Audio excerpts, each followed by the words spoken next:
The views and opinions expressed in To the Point are those of the host of the program and its guests. They do not necessarily reflect the views or opinions of WGTE Public Media. A foundational pillar of American democracy is under renewed pressure. The Voting Rights Act, once hailed as one of the most powerful civil rights laws in U.S. history, is facing a growing crisis fueled by court challenges, state-level changes, and deep political divisions. What protections remain, and what's already been lost? Who decides how Americans vote and how much access they have to the ballot?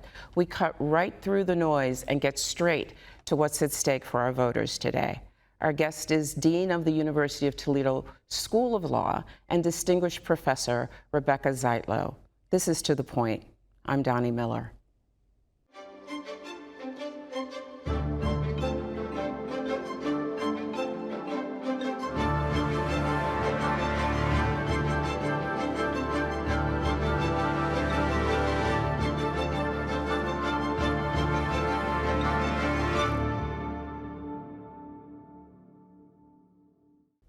You can connect with us on our social media pages, but you know that. You can also email me at Doni_Miller, WGTE.org. And for this episode and any others you might like to see, go to WGTE.org To the Point.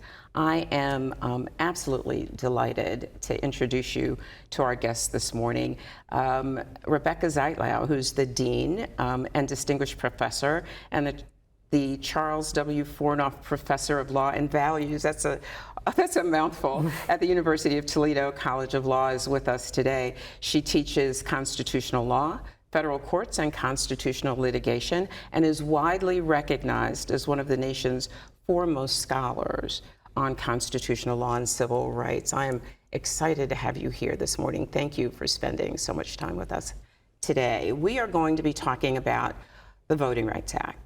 It's on everybody's minds right now. I am surprised, however, when I'm out and about at how little people actually understand exactly what that legislation is and why it's worthy of all of the attention that it's getting right now. Could you synthesize for folks what the Voting Rights Act actually is? Certainly. The Voting Rights Act was enacted by Congress in 1965, signed into law by President Lyndon Johnson. It was as the result of years and years of activism by civil rights activists, including those who were injured and even murdered because of their advocacy for voting rights in the South and in this country. What the Voting Rights Act did was to enforce the 15th Amendment, which is a Reconstruction-era constitutional amendment, which prohibits race discrimination on the basis of the franchise.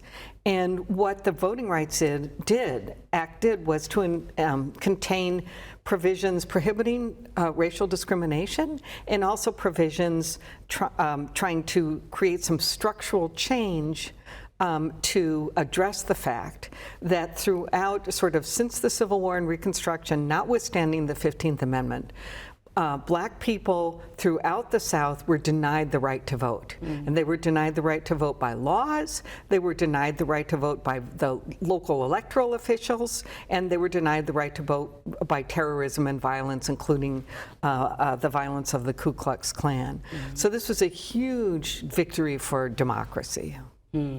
And it's been fairly safe. Is that safe? It has been. It's been extremely successful. So it just wrought a huge change as a result of the Voting Rights Act of 1965. Black people and other people throughout the United States have been able to vote and have voted. And what we're talking about today is, along with provisions that directly regulated the right to vote and regulations of voting. That's in Section 2 of the Voting Rights Act and Section 5 of the Voting Rights Act. The provision we're focusing on today also regulates voting districting. So part of what happened in the 1960s was not just the need for individual rights, but also the need to look at the structural problems with the districting both state legislatures and congressional legislatures, especially in southern states, that were malapportioned and basically left out Black people, African Americans throughout the South. The Supreme Court was involved in that in its rulings establishing the right to one person, one vote, and also the Voting Rights Act prohibits race discrimination in drawing district lines, and also prohibits not only intentional race discrimination, but it prohibits practices that have a disparate impact, that is, that disproportionately negatively affect racial minorities. So it is considered one of the most important, as we mentioned earlier, one of the most important pieces of legislation that our country has ever enacted. Yes. What should happen?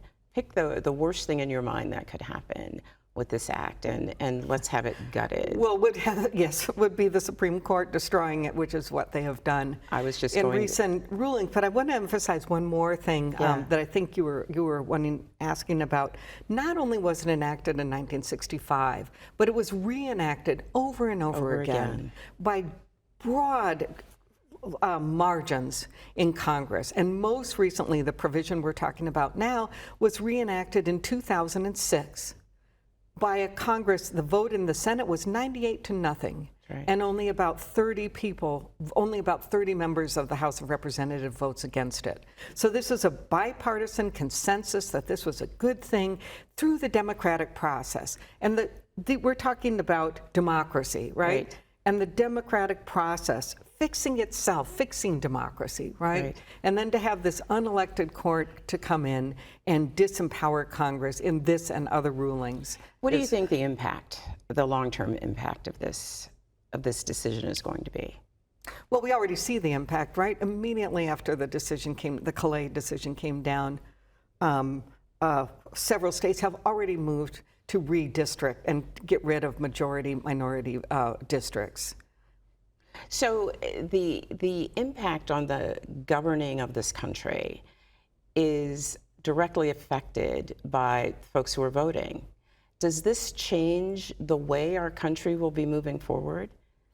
Well, so part of what's happening here is, the answer is yes, but it's not all, it doesn't have to be all gloom and doom, right? So what we see happening here is that we have a confluence of partisan and race, right? So we have the Republican Party drawing districts that favor Republicans. Yes. And they control all the legislatures in southern states and in some northern states as well. They're doing this, when they do this, they are also diluting the votes of Democrats in general, and in particular African Americans. Because especially in southern states, African Americans overwhelmingly, not entirely of course, but overwhelmingly tend to vote Democratic. Sure. So what you see happening, for example, in Tennessee, right after this decision came down, there was one blue district in the state of Tennessee that represented the city of Memphis, which is a heavily African American city. The Tennessee state legislature redrew the districts to divide those votes, Memphis votes, up 3 ways to create 3 red districts. Now, what impact does that have on the voters in Memphis? It means the voters in Memphis had someone in Congress that represented their interests, that represented their concerns, and that would always be doing that because they only represented this area around Memphis, right? Now, they're going to lose. They will vote. They can still vote, but they're never going to be electing the people that they want to represent them. They won't be able to do that. So we're almost out of time in this first segment, but I do want to ask you, is there some argument to be made that the constitutional rights of the African Americans affected by this action have been violated? Yes. The argument would be that they are being denied the right to vote on the basis of race. And that's what the Voting Rights Act prohibited. Now, and that's what Congress said the Constitution meant when they enacted the provision that said that districts that dilute minority votes violate the Voting Rights Act. Now, that's not the way the court interprets the 15th Amendment. And what they did was they said to Congress, we don't think the 15th Amendment prohibits this, and you can't decide that either. And that's the problem. But the vast majority of members of Congress thought, yes, we have as I said, almost unanimous members of Congress thought, yes, we believe this was what the 15th Amendment means. This is how we prohibit race discrimination that violates the 15th Amendment. But now the Congress has said, now the court has said you can't do that to Congress. And that's the most upsetting thing about this. So this was made by the Supreme Court. This decision was made by the Supreme Court. Is there anything that everyday citizens can do to address this decision? Yes. And the impact of this decision? Yes. So most of the districting, the gerrymandering that's going on right now is partisan gerrymandering. And as I mentioned before, there's really a confluence here. It's not so much, I can't read the minds of the members of the Republican legislatures in the South that are enacting this. But I think they're more concerned about their own power than being racist, right? That's not necessarily what it's about. Go after partisan gerrymandering and prohibit partisan gerrymandering. Studies show that prohibiting partisan gerrymandering would have the same empowering effect for Black voters and for all voters as the Section 2 of the Voting Rights Act was through its remedies. Okay, hold that thought. I'd like to start there when we come back, all right? You stay with us. We'll be right back. To me, community means connecting to others. I'm Doni Miller, and welcome to The Point. I love CBS Kids! We're a community committed to education. Discover new ideas, dive into exciting subjects, and engage with the world around you. I would send them personally a t-shirt. Crime doesn't pay in the old West End, pass it on. That's how we cleaned up the neighborhood. Vision loss for people is not the end. It's a story, it's the next chapter. WGTE Public Media invites you to Get Out and Play Day. Monday through Friday, it's the 419 powered by WGTE. With Matt Killam, Gretchen DeBacker, I'm Kevin Mullen. What can people expect on the show? It's going to be an hour, a reminder of why this is a great place to live, work, and play. WGTE, where you come to watch, listen, and learn. Welcome back. You know that you can connect with us on our social media pages. I'd like to remind you that you can email me at Doni_Miller@WGTE.org. And for this episode and any other that you would like to see, remember to go to WGTE.org to The Point. If you missed her introduction in our first segment, we have with us the amazing Dean of the University of Toledo Law School, Rebecca Zietlow. We are talking about the Voting Rights Act and the impact that the recent Supreme Court decision has had on that act. Many, many states are arguing that this has nothing to do with race, that this has nothing to do with power, that it has to do with balance, that it has to do with protecting the integrity of the election process. To them, you would say what? You mean opposing the Voting Rights Act has to do with that? Yes. Well, but that's the whole purpose of the Voting Rights Act, was to restore balance, was to undo the harm that had been done to our democracy by suppressing the votes of a very large percentage of people in this country, and to ensure that people's right to participate in democracy is protected. So I guess I just, as I said, almost unanimous bipartisan consensus of Congress the last time they viewed this. Yeah, so we went to break talking about what people can do to fight back. And we talked about those actions that would probably be most effective. But what role does Congress play now, if any? Well, that's a good question, right? Because what we see happening here is, as I said before, my chief concern is the court disempowering Congress. Right. So after this decision, one thing Congress can't do is go back and say, no, we really meant it, and you misunderstood what the Section 2 of the Voting Rights Act means. That would be the appropriate way for a court to have addressed this, would be to say, we're interpreting a statute. If a court interprets a statute, then Congress can come back and amend the statute. But when the court is interpreting the Constitution, then Congress can't do anything to change that, because the court is the ultimate interpreter of the Constitution. So they can't do that, but what they can do, as I mentioned earlier, is to pass a law prohibiting partisan gerrymandering. That's something that people have tried to do through litigation. They've challenged it. At one point, the Supreme Court said, they challenged it as violating the Equal Protection Clause of the 14th Amendment, which requires that people generally be treated equally. And the court said at one point, yes, you could bring that case, but we can't figure out what would be unconstitutional partisan gerrymandering.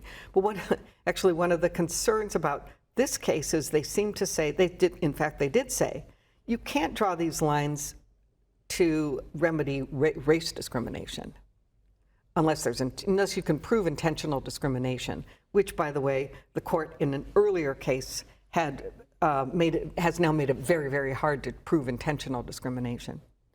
But you can draw lines for partisan reasons, and that would justify this, said Justice Alito in this case, which is one of the really disturbing things about it.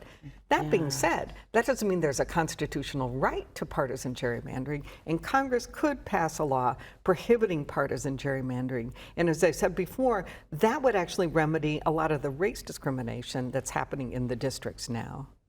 So for those folks who are those feet on the ground, people who are protesting and saying that they have been disenfranchised, that Black folks are going to lose their elected seats, which looks fairly likely when you take a look at the map. The road to recovery from this seems pretty fraught with difficulty.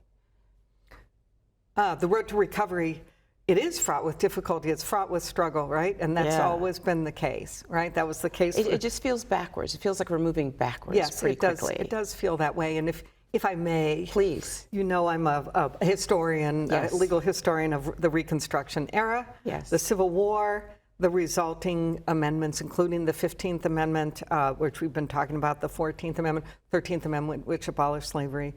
And that period of time after the Civil War, where in fact the rights of Black people to vote were being enforced, there were some amazing things that governments did. There were some amazing people, including former soldiers, Union soldiers, Black people that were elected to Congress from southern states, and that was followed by a so-called redemption period where the country pulled back from enforcing these rights. The Jim Crow South in most of the first half of the 20th century, and of course race discrimination in northern states too. I don't want to say I'm always talking about the South, but and then the civil rights movement and all that struggle and people being killed and fighting and crossing the Edmund Pettus Bridge and the great member of Congress from Georgia who was hit in the head and almost killed. Oh, John Lewis. Yes, the great John Lewis. Yes. To get us where we are now. Now this is retrenchment again. So there's really going to have to be a movement in favor of democracy again, in favor of rights. Representing Congress, state legislatures, state Supreme Courts, really important. We saw that in Virginia, where the people of the state of Virginia voted for a law to gerrymander and to create more Democratic districts, and Republican elected Supreme Court struck that down. So paying attention to your state and local races is really, really important. It's really important, and I think you have to fight.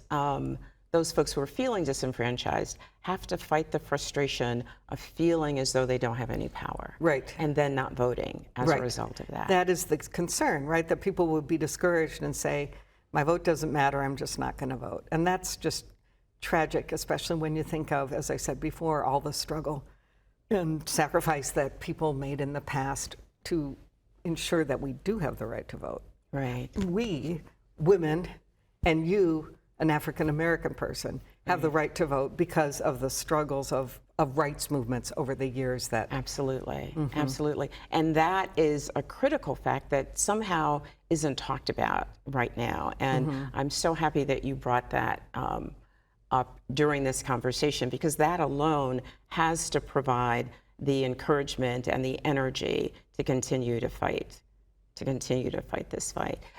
So is it possible that through this recent decision that the impact of the Black vote, in fact, is so diminished that it really can't change a race?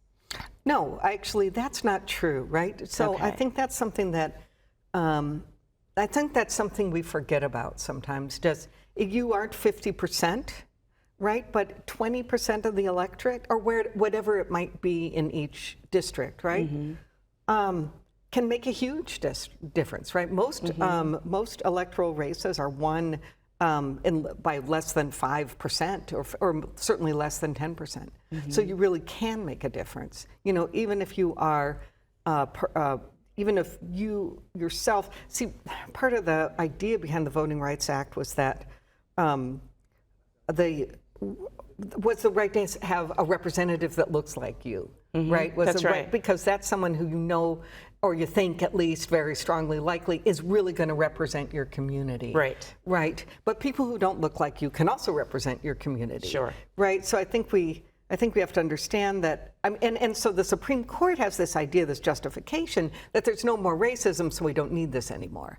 Well, we know that's not true. Absolutely. But what we also know is that all change has happened as a result of alliances, right?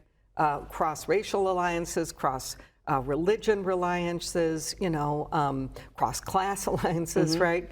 And so you really can do a lot. You can be the key, you can be the margin of victory. So if you were the consultant for elected officials who were wanting to rally against this, who want to change this, what would your first piece of advice be to them? Where do they get started? Well, my first fight,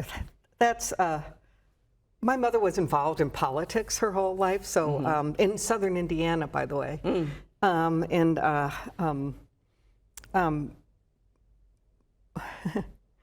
So it is to talk about issues that people care about, that's the thing. And so, as I said before, what's really at stake is democracy. Why does democracy matter? Because democracy is supposed to mean that we have a government that represents us and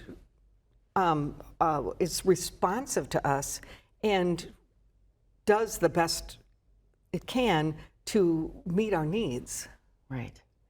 It's an excellent answer. I think that with that conversation, it will keep people involved. And I'm so afraid at this point that the people to whom it matters most will step away from the discussion and step away from the opportunity to make change because they can't see the road toward change easily in this situation. But we also see people getting mad and fired up. We do see some of that. So, for example, in the Georgia election, which is happening today, huge increase in participation of people who are asking for Democratic ballots. I heard the same thing happened in Lucas County, by the way, during our primary. Yes, but anyway, so I actually think that people really care. I think there's something unites us in the U.S. that we care about democracy. I hope you're right. Yeah. I hope you're right about that. And I'm not saying that all our leaders do. I'm not going to be, I don't want to be too Pollyannish, but you and me, people you see on the street, whether they agree with you or me politically or not, do believe in democracy. That's what our country is all about. And we're thinking about, we're thinking about that now because, the anniversary of the Declaration of Independence this year is here. That's right. But you know what? I think we have to pay attention, Rebecca, all the time, not just when the big things happen. There are lots of ways to lessen and weaken the vote. You can remove people from the voter rolls. You can change the requirements for identification to vote. We've seen all of those happen in Ohio. And by the way, some of that was able to happen because of an earlier Supreme Court decision called Shelby County versus Holder, where the court decimated another provision of the Voting Rights Act that prohibited states in places where there had been a history of low participation by people in racial minorities from adopting those kind of practices that restrict the vote. This is such an important and such a huge, huge topic. We absolutely have more to talk about, so I hope you'll come back. Well, I would love that. I would love that as well. And thank you all for joining us. We hope to see you next time on To the Point. The views and opinions expressed in To the Point are those of the host of the program and its guests. They do not necessarily reflect the views or opinions of WGTE Public Media. To the Point is supported in part by viewers like you. Thank you.